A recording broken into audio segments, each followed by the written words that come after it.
Hey everyone, I'm going to go over the 3 most viable heroes in Overwatch 2, at least in my opinion. I made a YouTube short, but now I want to break down the abilities, attack, and defense.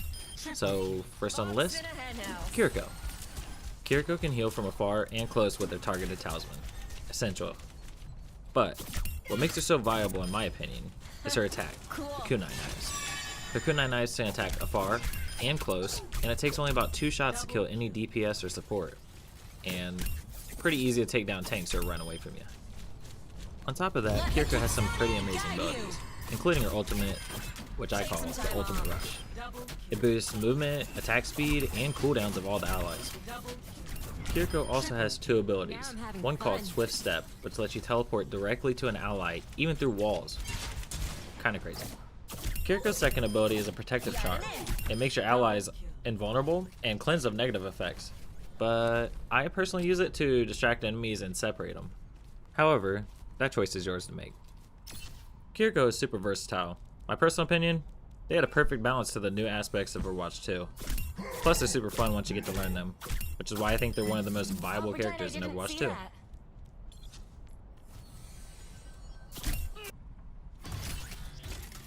Next on the list is Orisa. Orisa no longer has their shield, but fear not. They gave them a javelin. Their javelin spin forces enemies back, and you can throw it. You can no longer play timid with Orisa either. I mean, everything about this tank either keeps enemies off point or away from point. You're probably wondering, how do I use these to my advantage or against a shield? Well, I'll show you. You can throw the javelin to push them back a little bit, but you can also use the javelin spin to knock people off map or off point. Pretty simple. Tread lightly. Next up, I'll discuss Orisa's one-on-one aspect because she may be the best in the game, to be honest.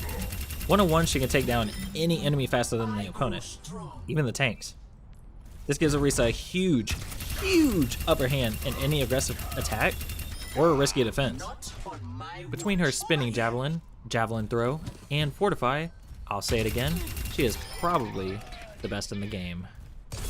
Lastly, I want to talk about Orisa's ultimate. I've already covered their abilities, now I want to combine all of those to explain why you shouldn't lose with Orisa. Use her abilities like the spinning javelin and javelin throw to either group enemies together or push them back in the perfect setting. You want to group them all together so you can draw them all in and use your power to the fullest of its ability. With that being said, even if you don't finish off all your enemies with Orisa's ultimate or miss an enemy or two, you can easily outmatch their damage one-on-one because Orisa is probably one of the best characters in the game.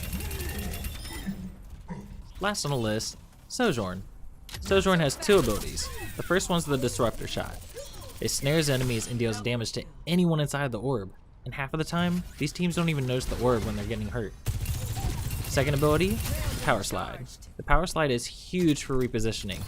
I'd like to think you mix Soldier with Junkrat, and it's kind of OP. So if you're not using Sojourn, you should. At least try to learn. Now I'm going to talk about the one-on-one aspect with Sojourn. Sojourn's kind of like Orisa in the sense of you shouldn't lose your one-on-ones. Sojourn does deadly damage to tanks and DPS. You can kind of mow down these tanks and the DPS with one clip at a time. Now, that Disruptor Shot I talked about. Use that Disruptor Shot when teams are clustered together, which happens way more often than you think. With that being said, use that, mow these enemies down because Sojourn's passive grants a burst of increased movement and reload speed every time you get an elimination. So, do that repeatedly, you'll be mowing down enemies faster than you realize. Sojourn also has a secondary shooting ability. They also have an ultimate, which is essentially their secondary shot used repeatedly. It's a high impact shot that consumes stored energy. With that being said, Sojourn becomes into a dual threat up close and afar. Their railgun turns into an overclocked sniper, which essentially uses all that stored up energy and uses it repeatedly.